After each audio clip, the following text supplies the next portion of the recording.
안녕하세요. CNB 열린스토리 조경희입니다. 공직자의 가장 큰 덕목이라고 하면 봉사와 섬김이 아닐까 하는데요. 오늘 열린스토리의 주인공은 전국 최초로 독박 간병 문제를 해결하는 등 어르신 섬김 행보로 주목을 받고 있는 효자 구청장이라고 합니다. 오늘의 주인공을 화면으로 함께 만나보시죠.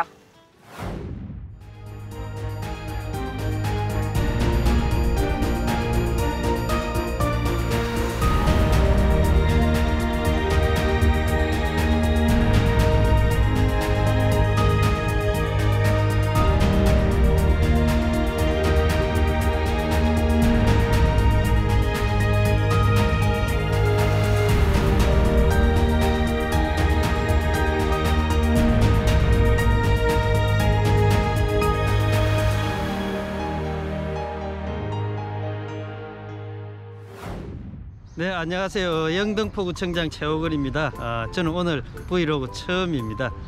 오늘 이거 여러분들하고 같이 한번 해보도록 그렇게 하겠습니다. 여기는 당산공원입니다. 아침에 보니까 여기 아침 운동하시는 우리 구민분들 많이 나와 계시네요. 아침 운동하러 나오셨어요? 저는 저기 영등포구청장 최호근입니다. 사진도 찍어놨는데. 아, 그래요? 저 사진도 같이 있어요? 그럼 요 사진도 그러시구나. 같이 있는데. 좀 한번 보여줄 수 있나요? 보여드릴까? 네, 네. 얼마나 사랑한디. 응? 저는 구청장님하고 네. 너무 이뻐, 젊었어. 손 한번 흔들어 주세요. 그렇죠. 반갑습니다. 감사합니다. 수고하세요. 예. 예, 항상 잘 되기 바래요. 네, 늘 건강하십시오. 네. 정말 이 브이로그 처음 하는데 재미있네요. 아주 운동 열심히 하고 있네. 안녕하십니까 어르신들. 예, 일찍 나오셨네요. 예. 혹시 여기 뭐 더 혹시 필요한 그런 시설이나 그런 게 혹시 있나요? 이게 지금 너무 이제 깊게 묻혀서 조금 위에 있었거든요. 예, 높이하면서. 높이가 있으면 좋겠다. 맞춰가지고. 알겠습니다. 그 부분은 제가 조치를 하도록 그렇게 하겠습니다. 저쪽 소나무가 저 버스 정류장까지 이렇게 늘어진 네. 게 있었어요. 네. 처리했습니다 하고 그래서 갔더니 잘라버렸어요. 저는 생명을 다루는 그런 것들 다 하나하나 세심하게 살펴서 해야 될 것 같습니다. 안녕. 몇 살이? 아이고 이뻐요. 아주 배꼽 인사. 안녕하세요. 이뻐요. 여기 이제 구청 앞마당에는 아름다운 꽃밭 정원을 만들었습니다. 요렇게 하면 되겠네요. 꽃밭은 나중에 찍도록 하겠습니다. 자, 이제 구청 1층에 있는 그 당직실로 좀 들어가겠습니다. 최근에 당직실 새로 꾸몄고요. 이제 밤새 우리 국민들께 어떤 일이 있었는지 잠시 확인을 출근길에 하려고 합니다.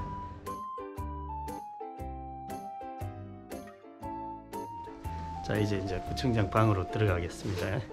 예, 안녕하세요. 네, 일찍 나오셨네요. 네. 아이고. 누구신가요? 어디서 많이 뵙던 분이네요. 안녕하세요. 네. 와, 무슨 뭐 방송국 스튜디오인 줄 알았습니다.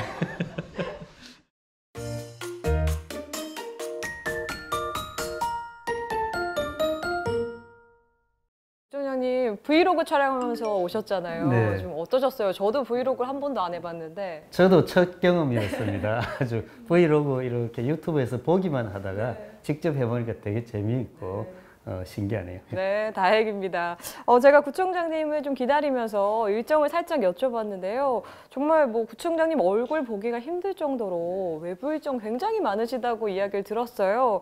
이렇게 아침부터 좀 바쁘게 움직이시려면 도대체 몇 시에 일어나시는 겁니까? 저는 주로 이제 아침은 한 5시 그 정도 자동적으로 눈을 떠집니다.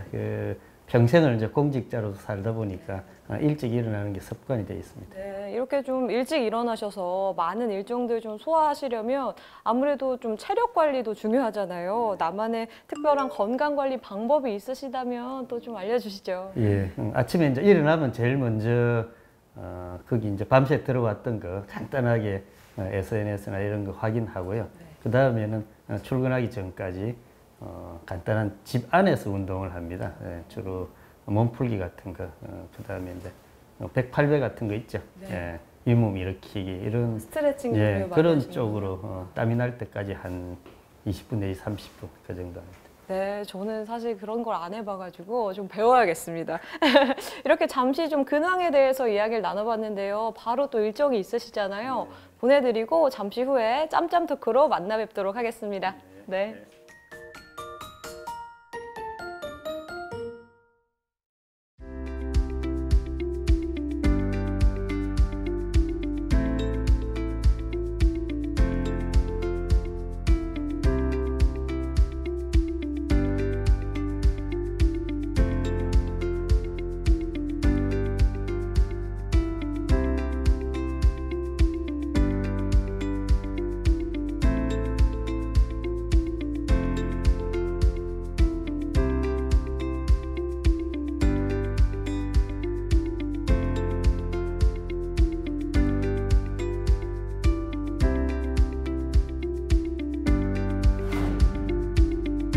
TV도 보시기도 하고 공원에 가시기도 하고 그고요. 진짜 요양병원이나 이런 데 혹시 면회 가실 일이 있으면 그런 데는 그 면역력이 약고 그 얘가 안 되는 거니까 안 되는 거 안 되는 냉방이 안 되고 그것도 그렇고 네. 이게 김치냉 방인데 또 면적이 또 넓은 데는 또 뭐 많이 뭐 난방면이 많이 뭐 점심 때 반찬은 어떤 지제가 없어요 안 돼요. 그래서 이거 하나 하고 저거 하나만 해주세요. 금년에 건강하십시오.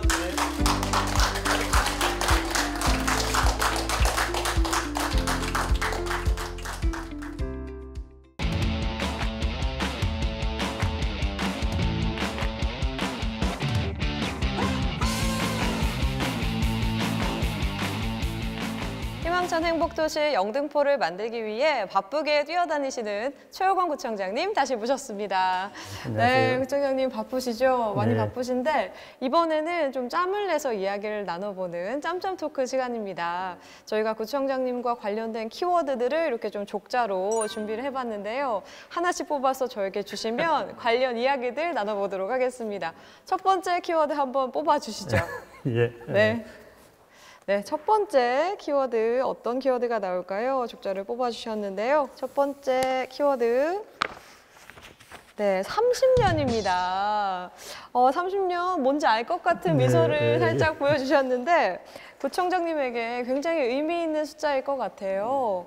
뭐 바로 1992년이었죠. 영등포구청 공보실장으로 첫 공직 생활을 시작하셔서 서울시 본청, 또 서울시장 정책비서관, 청와대 행정자치비서관실 행정관, 또 주인도 한국대사관 등 정말 다양한 공직 생활을 거쳐서 약 30년 만에 영등포 구청장으로 돌아오셨습니다. 의미가 남다르실 것 네. 같은데 어떠십니까? 예, 저도 정말 제 첫 보직이 영등포구청의 문화공보실장이었습니다. 여러 기관에 다양하게 근무를 하고 작년 그 지방선거를 통해서 민선 영등포구청장으로 돌아왔습니다. 그동안에 제가 영등포구청이나 서울시에 있을 때에는 어떤 주민을 위한 그런 그 행정 서비스 마인드 이런 걸 많이 배웠고요. 그 다음에 이제 청와대 갔을 때는 폭넓은 그런 그 국정 경험 이런 부분들 또 지방 여러 시도의 아픔들 이런 것들도 같이 배웠습니다. 그리고 주인도 한국대사관의 종영사로 제가 3년 근무했습니다.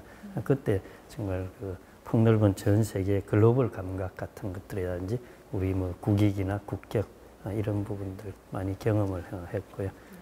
중앙부처로서는 이제 과기정통부 소속의 국립과천과학관에 4년 근무를 하면서 어떤 과학 기술의 중요성이나 또 미래 과학 인재 양성의 그 중요성을 그때 많이 배웠습니다.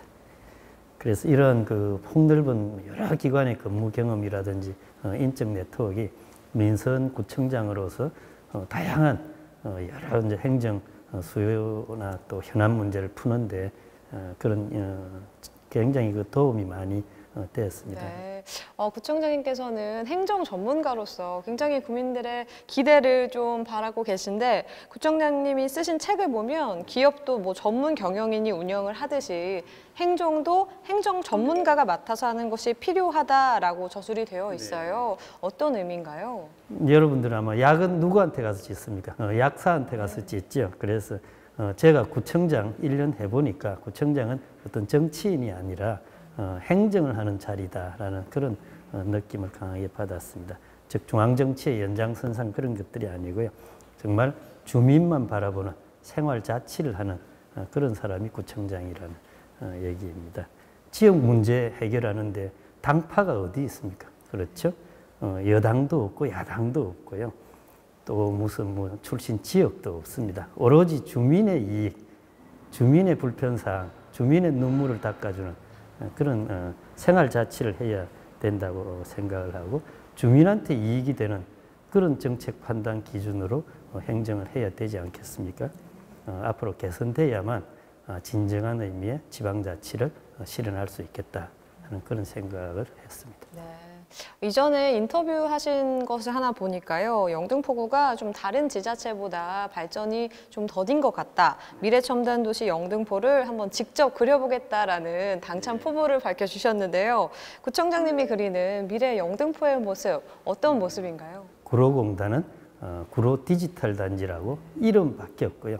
거기에 가면 아주 그 현대식 빌딩들이 들어있고 그 건물 안에는 IT 강국, 대한민국을 이끌어가는 최첨단 IT 기업들이 들어있습니다. 많은 일자리와 가치 창출, 소득 이런 것들이 거기서 나오죠. 거기 반면에 똑같은 25년이 흐른 물레동공단, 우리 영등포 물레동공단은 어떻습니까? 지금도 여전히 옛모습 그대로입니다. 즉 지방자치 시대에는 더 이상 중앙정부가 지역 발전을 책임져 주지 않습니다. 지역 주민 스스로 자기 정부를 선택해서 지역을 발전시켜 나가는 겁니다. 이제 우리 영등포는 대전환의 시점에 와 있습니다.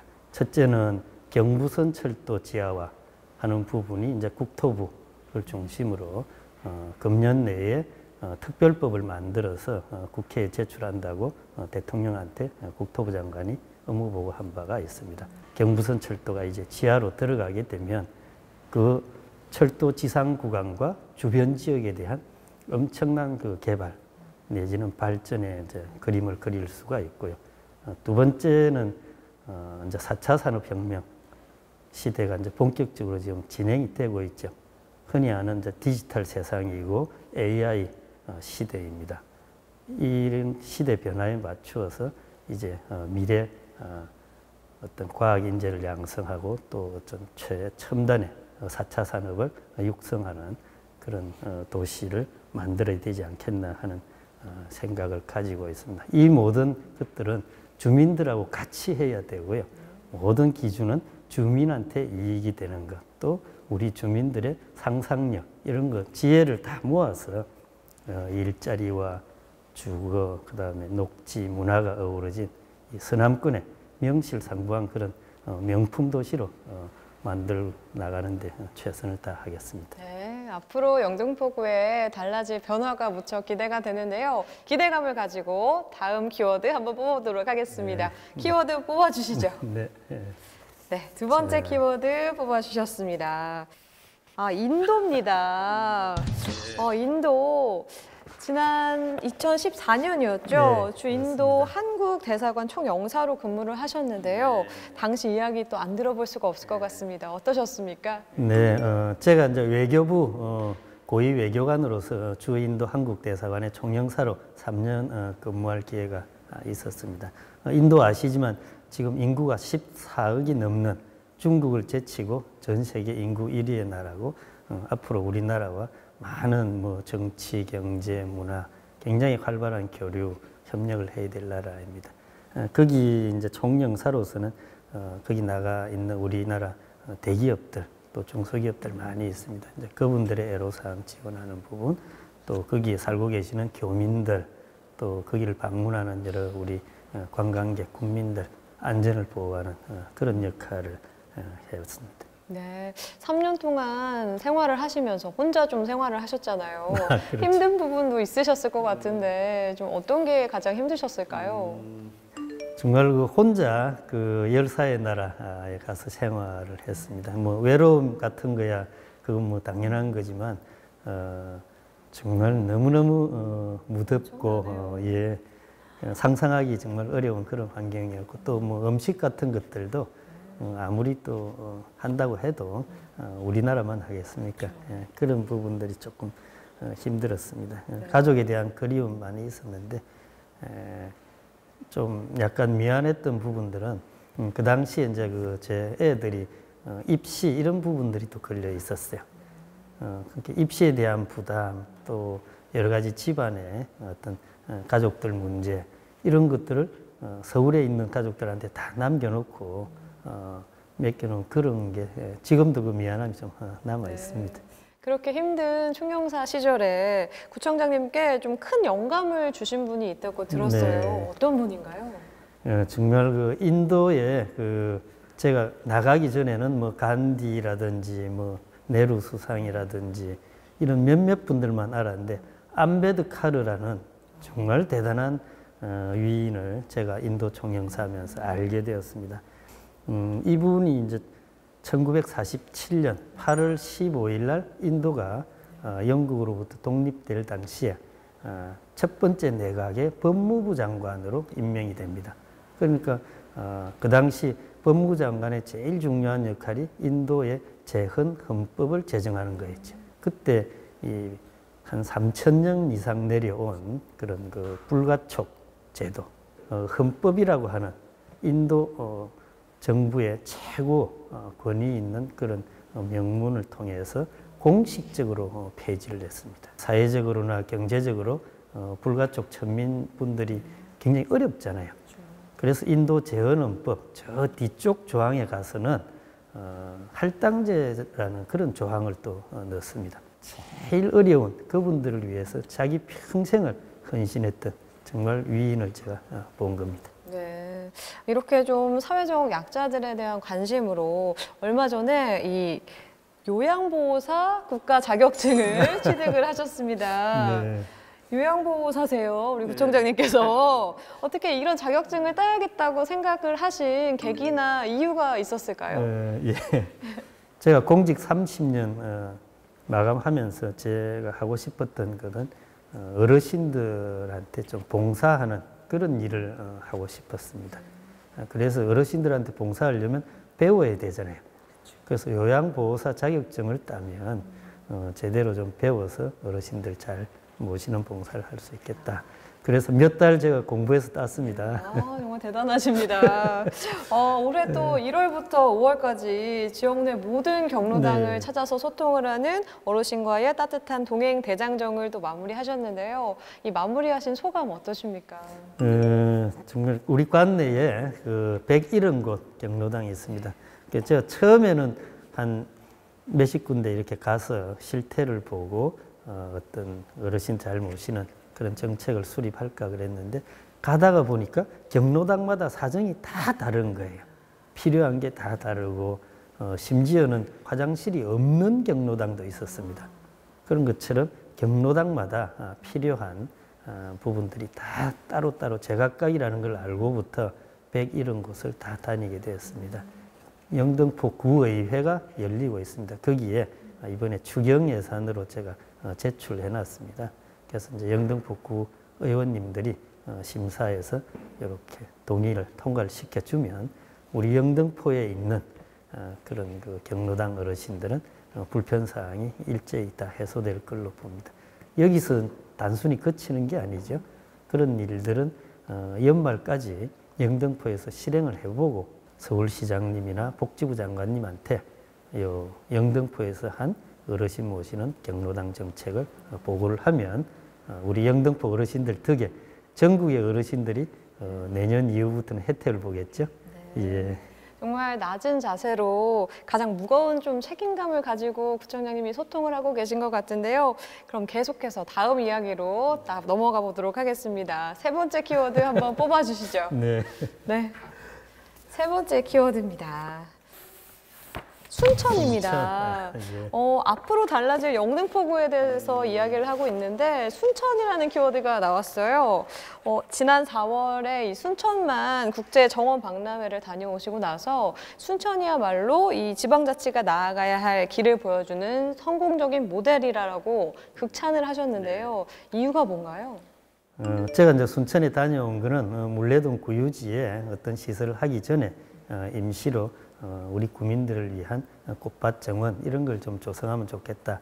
거기에 대한 아이디어를 얻으러 제가 4월 말에 다녀왔습니다. 거기에 보니까 정말 개장을 4월 1일 날 했는데 뭐 불과 2달 만에 거의 400만 명 이상 이렇게 다녀가는 엄청난 대성공을 거두고 있었습니다. 그것뿐만 아니라 제가 본 게 제대로 된 지방자치를 하는 성공 모델을 거기서 봤습니다.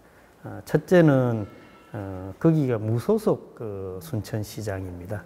그분은 작년에 선거 나올 때 공약이 정원 박람회 같은 미래에 투자하겠다 이렇게 이제 공약을 하신 분이고, 그래서 그 위대한 그 순천 시민들이 무소속 시장을 55%라는 압도적인 지지로 선택을 해준 걸 봤고요. 두 번째는 순천시의회 시의원 25명 중에 20명이 민주당입니다.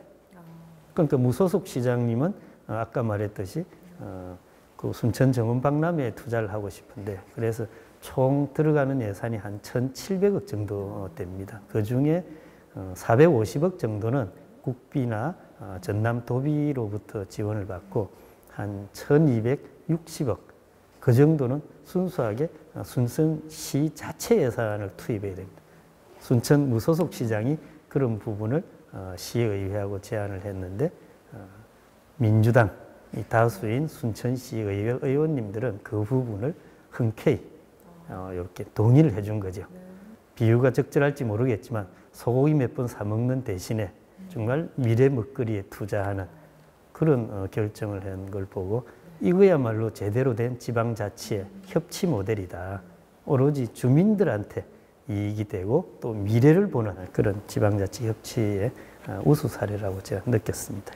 네, 좋습니다. 순천시가 조사한 결과에 따르면요, 주말 평균 숙박률이 83%에 달하고요. 또 입장권 수익 100억 원을 포함해서 총 140억 원이 넘는 매출을 올렸다고 합니다. 이게 부러워만 해서는 안 될 것 같아요. 영등포구도 좀 달라져야 하지 않을까 생각하는데 어떻게 생각하십니까? 맞습니다. 정말 아까 제가 구로공단 또 물레동공단 말씀드렸듯이 지방자치의 주역은 우리 주민들입니다. 주민들이 늘 깨어서 지역 발전을 위해서, 이게 정치가 아니잖아요. 그렇죠. 구호로 하는 정치가 아니라 제대로 지역 발전을 위해서 주민들의 지혜와 또 그런 노력을 모아서 해야 된다고 보고, 이제 본격적으로 아까 말씀드린 발전의 계기가 왔다고 봅니다.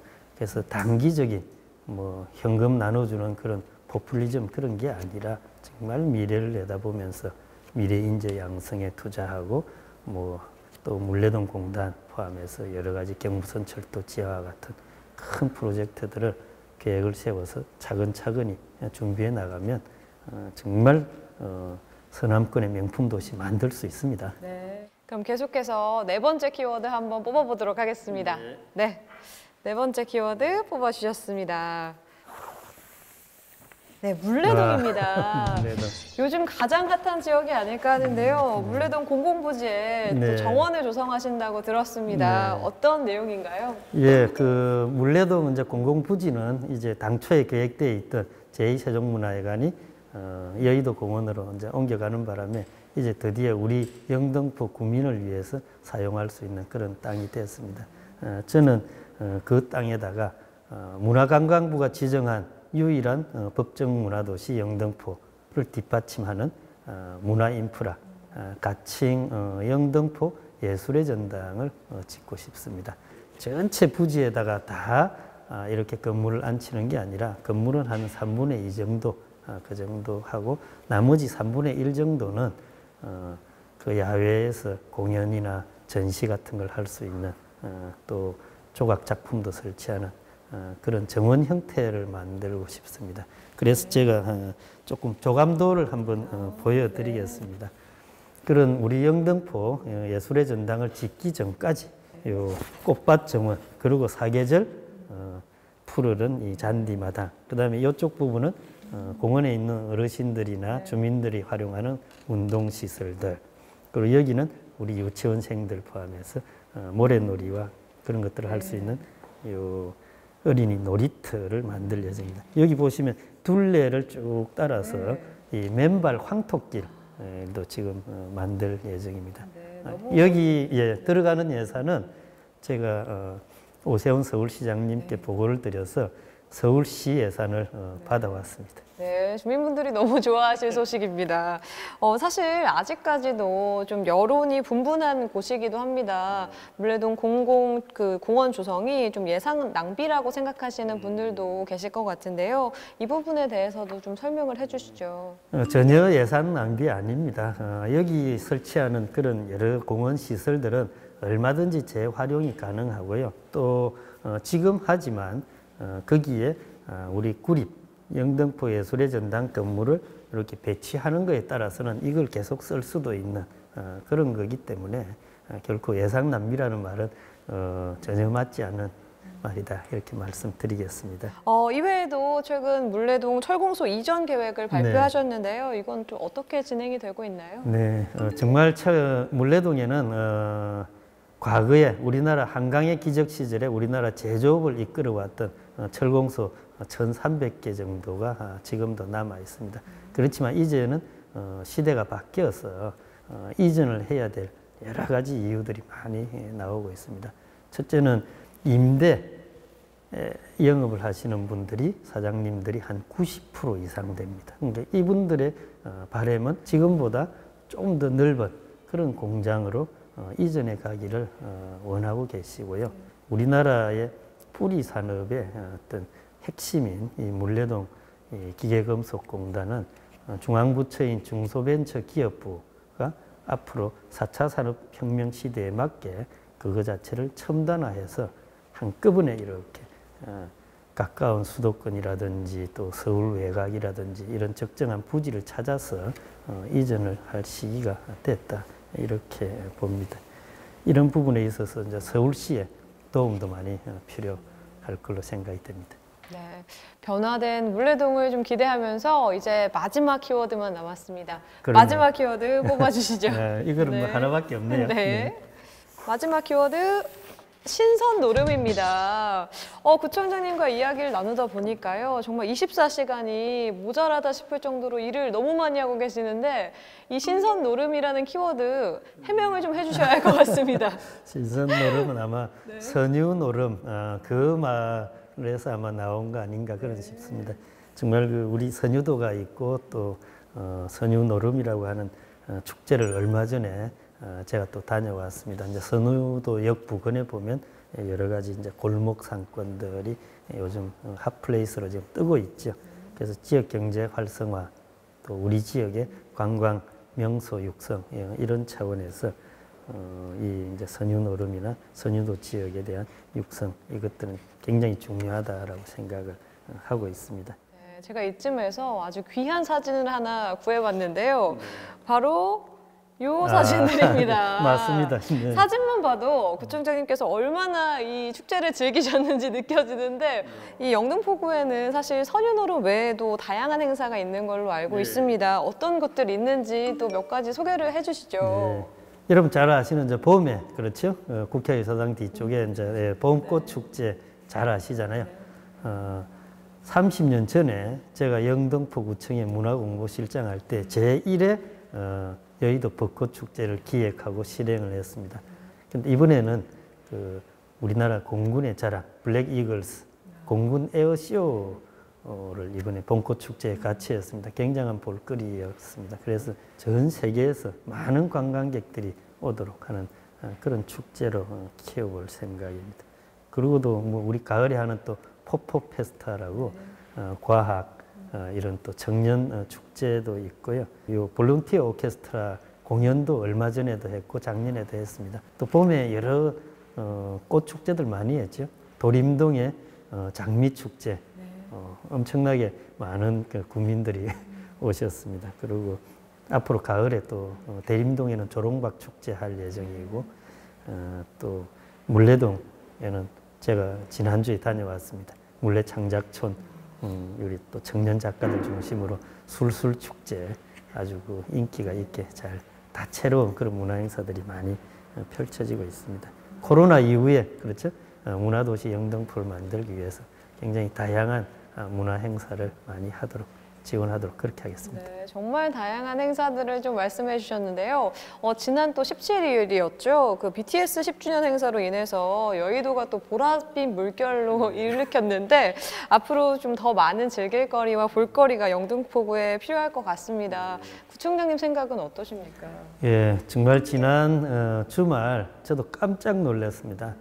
전 세계에서 BTS 10주년 페스타 보러 오시는데 영등포야말로 대한민국 서울의 관광 메카로 이게 커갈 그런 꿈에 저도 부풀어 있습니다. 네, 정말 앞으로가 무척이나 기대가 되는데요. 바쁜 일정 중에 잠시 짬을 내서 오늘 이렇게 이야기를 좀 나눠봤습니다. 앞으로의 이어지는 활동도 저희 열린 스토리가 함께하도록 하겠습니다.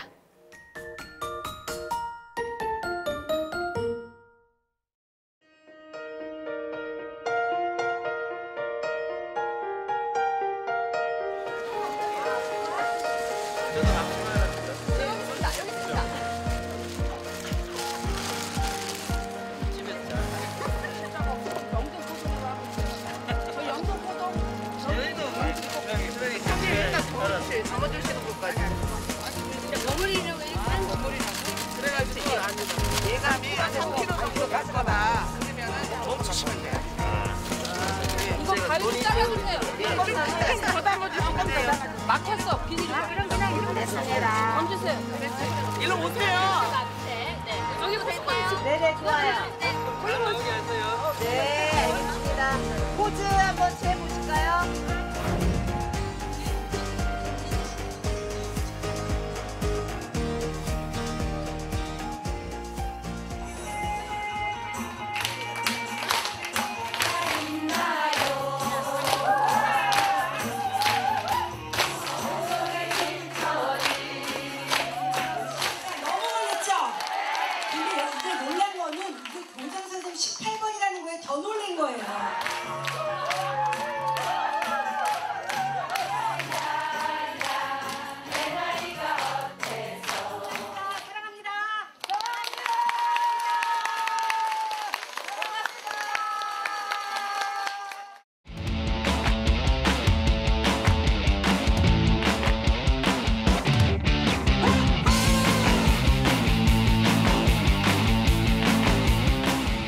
네, 장소를 한번 옮겨봤습니다. 제가 먼저 와서 이곳을 살짝 둘러봤는데요. 영등포 구청 안에 학교가 있더라고요. 예. 이곳이 어딘지 좀 소개 부탁드릴게요. 여기는 우리 그 초등학교, 중학교를 이제 진학을 못하신 분들을 위한 성인 문예 학교라고 만학도들이 공부하는 그런 학교입니다. 네, 제가 앞에 이게 참 눈에 띄는데 네. 이게 뭔가요?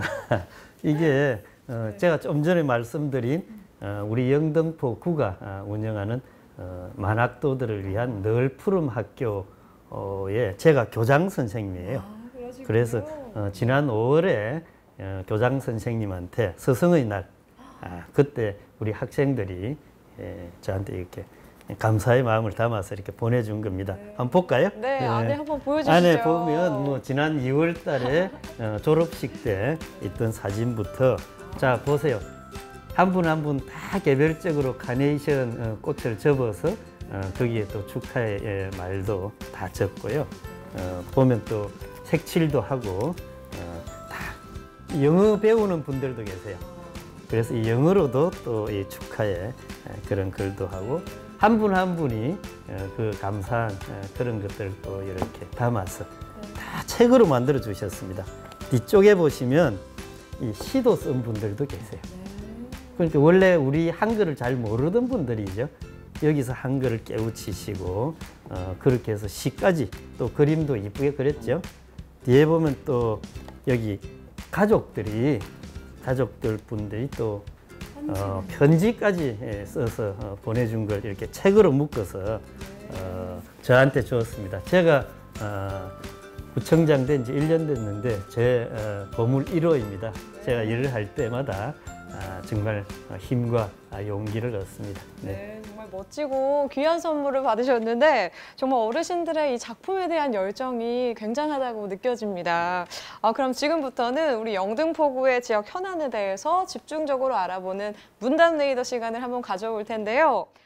지난 1년간 영등포구를 이끌어 오셨습니다. 그중에서 좀 가장 기억에 남는 일이 또 있을 것 같아요. 어떤 일 있을까요? 예, 작년 이제 취임하자마자 8월 초죠. 120년 만에 가장 많은 그 수해 피해가 났습니다. 이재민만 10,000명 이상 발생을 했습니다. 그렇지만 다행스럽게도 인명 피해는 단 한 명도 없어서 너무너무 다행스러웠고요. 안전 문제에 대해서 다시 한번 또 경각심을 가지는 그런 일이 있었고요. 또 신길 뉴타운 같으면 만든 지 7년 됐는데 그동안에 대중교통 버스가 없었습니다. 그 버스 노선 6713번을 새로 신규로 넣었고 또 요즘 이제 코로나 이후로 해외여행 많이 가지 않습니까? 그래서 우리 신길 뉴타운에 가는 공항버스 6008번 그리고 영등포 역전 앞을 지나서 이렇게 여의도를 거치는 6007번 공항버스 노선도 새롭게 조정하거나 신설한 게 기억에 남습니다. 네, 안전 문제와 좀 버스 노선 신설에 대한 이야기를 해주신 것 같은데 이제 영등포 구민을 비롯해서 정말 많은 분들의 정말 뜨거운 이슈입니다. 제2세종문화회관 이전 배경에 대해서 궁금해하시는 분들 굉장히 많이 계세요. 이 부분에 대해서도 좀 설명을 해주시죠. 네, 그 제2세종문화회관 건립 사업은 기본적으로 서울시 사업입니다. 서울시가 결정을 하고 서울시 예산이 투입되고 완공되면 서울시와 세종문화회관 예술단들이 쓰는 그런 문화시설이 되겠습니다. 그런데 이 사업은 서울시 건물을 우리 영등포 구민의 구유지에다가 짓는 것으로 결정함으로써 처음 단추를 잘못 깨었다라고 저는 생각을 하고 있습니다. 공유재산관리법이라고 하는 법상에 그런 서울시 같은데 무상으로 사용을 허가해 줄 수 있는 최대 기간이 5년입니다.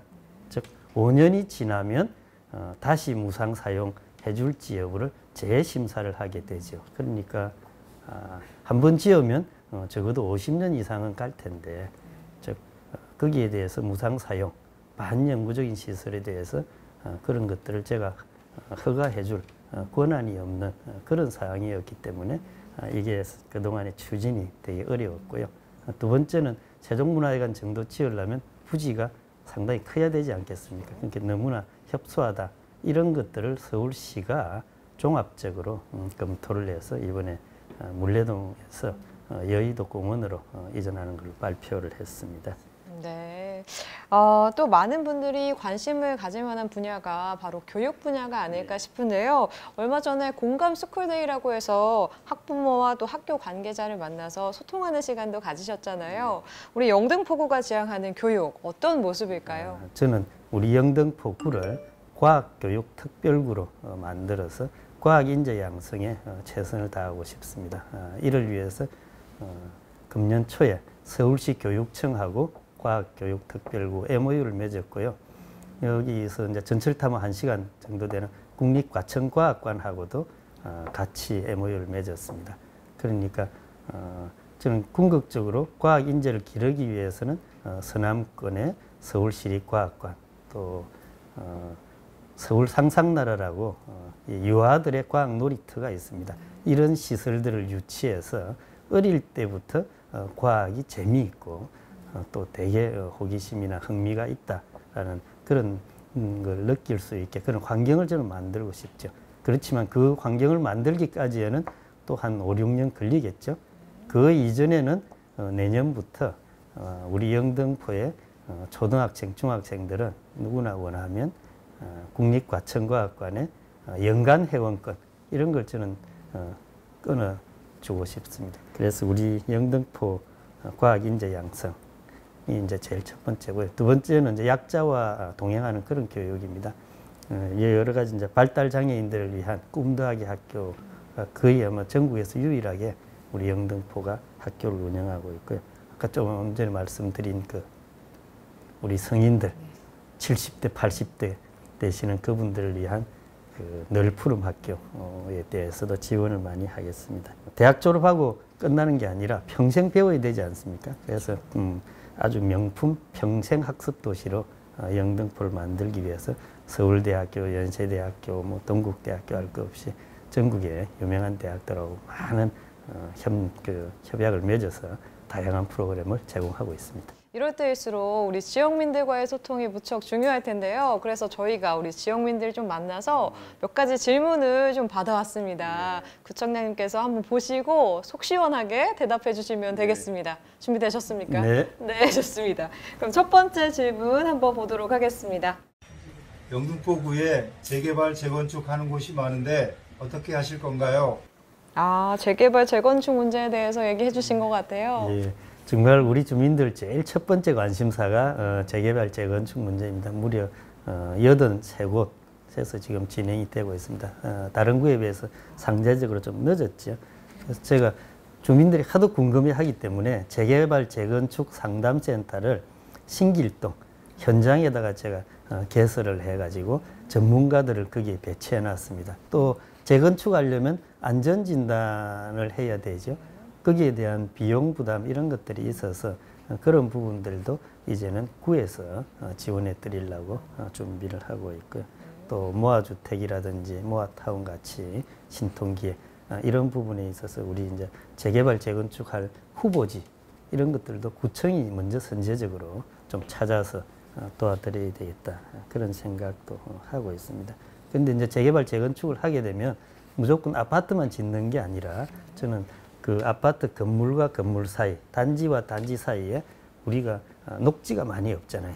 그래서 연결되는 띠녹지 중간중간이 계속 옆에 단지들하고 녹지가 연결되도록 그렇게 건물을 배치하면 좋겠다. 그런 대책을 지금 수립하고 있습니다. 네, 자세한 설명을 해주셨는데요. 계속해서 두 번째 질문 한번 보도록 하겠습니다.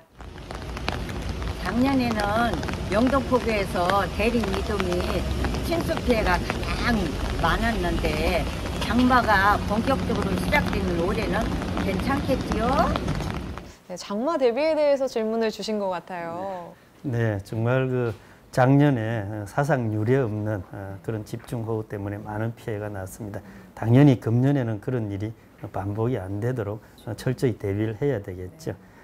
그래서 이제 금년에 빗물바지 영등포에 한 2만 5천 개 정도를 1차로 다 준설을 했습니다. 그리고 작년에 침수됐던 그 지역 그 집집마다 지금 현재 침수 원인을 조사하고 있습니다. 그래서 개별 맞춤형으로 침수 원인에 대한 대책을 세워서 앞으로 이제 그거를 방지해 나갈 그럴 예정이고요. 또 언론에서나 이런 데 예보에 비가 많이 온다고 그러면 우리 나름대로 또 그런 데 대한 예보제, 경보제도 시행을 할 예정이고요. 제일 중요한 건 인명피해겠죠.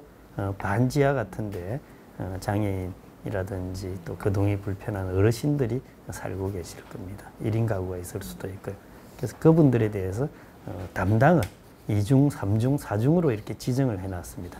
공무원도 있고 거기 통반장님도 있고 여러 봉사단체 회원들도 있어서 만일에 비가 많이 온다고 그러면 그분들이 반지하에 계신 그분들을 다 대피할 수 있게 이렇게 사전에 비상연락망을 확보해 놓고 있습니다.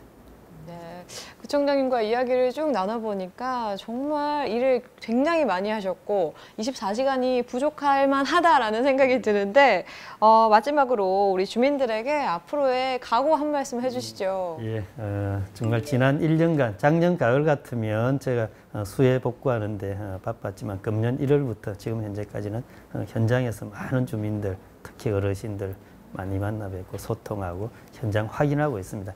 정말 그게 제일 중요하죠. 그래서 비록 그 지방자치 30년 동안 우리 영등포가 좀 상대적으로 발전이 좀 더뎠지만 이제는 새로운 영등포를 만들 그런 계기가 왔다고 생각을 합니다.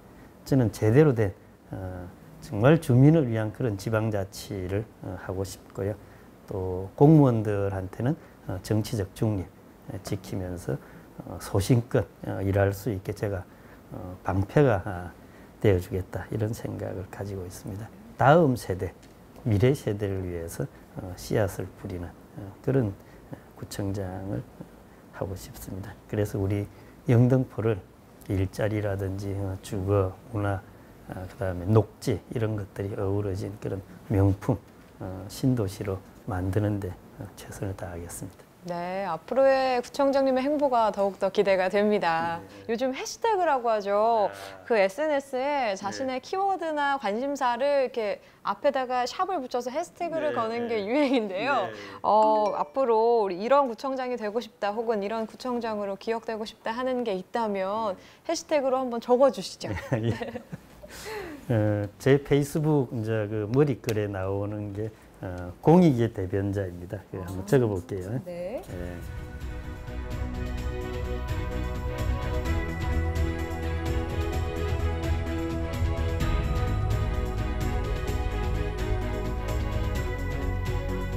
세 가지를 적어주셨는데요. 한번 이렇게 한번 들어봐 주실까요? 카메라 쪽으로. 네. 이게 어떤 의미인지 설명 좀 부탁드릴게요.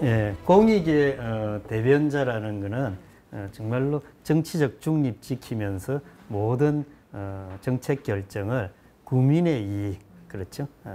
그렇게 균형 잡힌 법과 그다음에 규정, 공정 이런 걸 하면서 국민의 이익이 되는 쪽으로 늘 결정을 해야 된다. 그런 뜻입니다. 두 번째 이제 국민의당이라는 거는 지방 행정하는데 생활 자치하는데 여당도 없고 야당도 없고 뭐 출신 지역도 없고 아무도 없죠. 오로지 누가 있습니까? 정말 국민을 위한 행정을 하겠다. 그런 얘기입니다.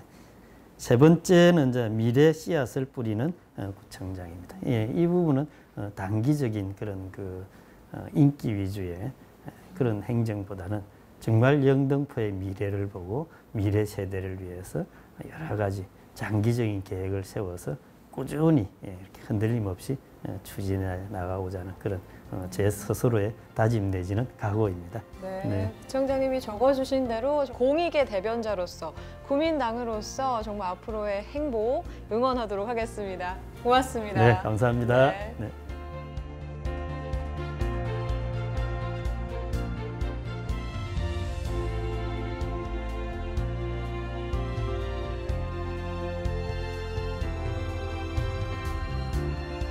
CNB 열린 스토리 오늘 최옥원 영등포 구청장님과 함께 해봤습니다. 구청장님 오늘 긴 시간 함께 해주셨는데요. 좀 어떠셨나요? 네, 오늘 아주 새로운 경험이었고요. 앞으로 우리 영등포 구민과 또 영등포 발전을 위해서 더 열심히 노력해야 되겠다. 그런 각오를 따지는 하루였습니다. 네, 오늘 정말 구청장님의 다부진 포부와 각오를 들을 수 있었던 소중한 시간이었는데요. 마지막으로 민선 8기 슬로건 외치면서 마무리하도록 하겠습니다. 희망, 행복, 미래도시 영등포 화이팅!